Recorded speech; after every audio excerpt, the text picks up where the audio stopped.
अभिवादन स्वीकार कीजिए ब्रजेश मिश्रा का। और आप देखना शुरू कर चुके हैं द डिबेट।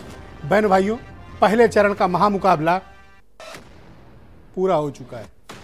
पहले चरण में मतदान संपन्न हो चुका है। अभी तक जो हमारे पास लेटेस्ट रिपोर्ट है वो बताती है कि 62% से अधिक मतदान हुआ है। गांव ग्रामीण में झूम कर वोट पड़े हैं। शहरों में कोरोना के डर की वजह से थोड़ा कम वोट पड़े हैं, लेकिन गांव ग्रामीण ने वोटिंग परसेंटेज में काफ़ी इजाफा किया है। लगभग गांव और शहर के वोटों में 10% के आसपास का फर्क है। तो पश्चिम उत्तर प्रदेश के पहले चरण ने किसको जनादेश दिया है, तकनीकी तौर पर हम अभी बता नहीं सकते हैं, क्योंकि मॉडल कोड ऑफ कंडक्ट लगा हुआ है। एग्जिट पोल या सीटों का विश्लेषण देने में अभी मनाही है, लेकिन पश्चिम ने संदेश साफ दिया है और वो साफ संदेश लोगों को साफ साफ दिख भी रहा है। हम आज इस विषय पर चर्चा करने वाले हैं। बहनों भाइयों, पश्चिम उत्तर प्रदेश के पहले चरण का महामुकाबले का आज पहला चरण जोरदार रहा, धमाकेदार रहा, शानदार रहा, अभूतपूर्व रहा। इस बार वोटिंग पैटर्न में परिवर्तन दिखा। सामान्य तौर पर पश्चिम उत्तर प्रदेश के जिन जनपदों में जिन 58 सीटों पर आज मुकाबला हुआ है, वहां पर वोटिंग परसेंटेज हमेशा शहर और गांव में कमोबेश 4-5% का अंतर आता रहा है। लेकिन इस बार ग्रामीण क्षेत्र और शहरी क्षेत्र में यह अंतर बढ़कर करीब 10% का हो गया। शहर में कम वोट पड़े हैं, गांव ग्रामीण में ज़्यादा वोट पड़े हैं। गांव में लाइन नहीं टूटी, शहर में बूथ खाली थे। कोरोना का डर स्वाभाविक भी है। जहां ज़्यादा जागरूकता होगी वहां यही हाल होगा। पश्चिम उत्तर प्रदेश में इस बार समीकरण किसका सबसे ज़्यादा सटीक बैठा, किस पार्टी ने, भारतीय जनता पार्टी ने या फिर अलायंस ने, किसने ज़्यादा बेहतर परफॉर्म किया?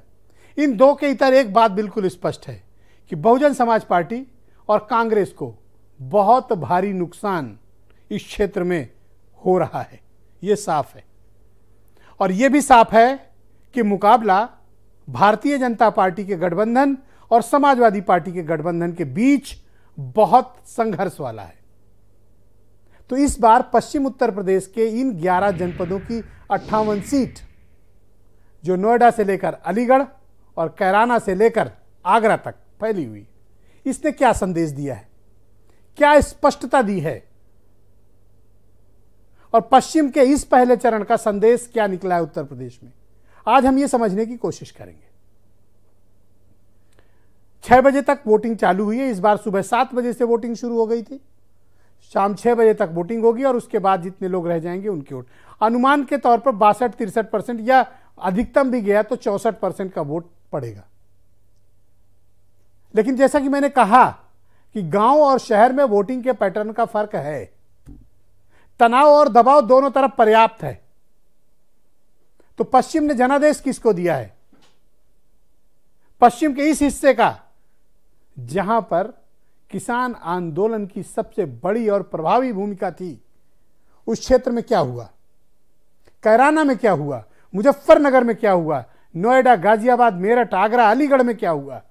हापुड़ में क्या हुआ? बागपत ने किसके लिए, किसकी बादशाहत को बचा के रखा है? आज इस विषय पर खुली चर्चा होगी।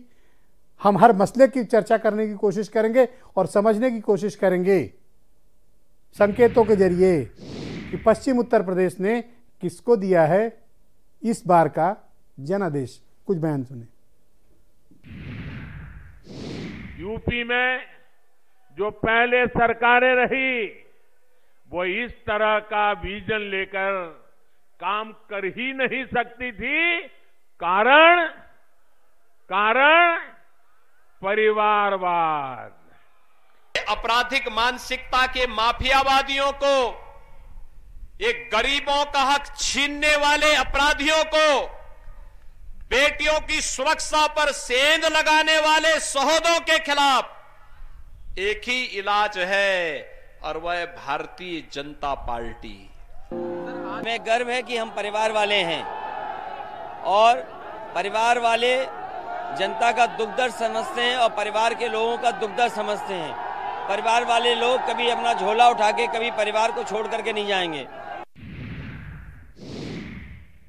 तो आज की डिबेट बहुत ही महत्वपूर्ण है। मैं चाहता हूं कि पूरे इत्मीनान से और गौर से आप सुनिए।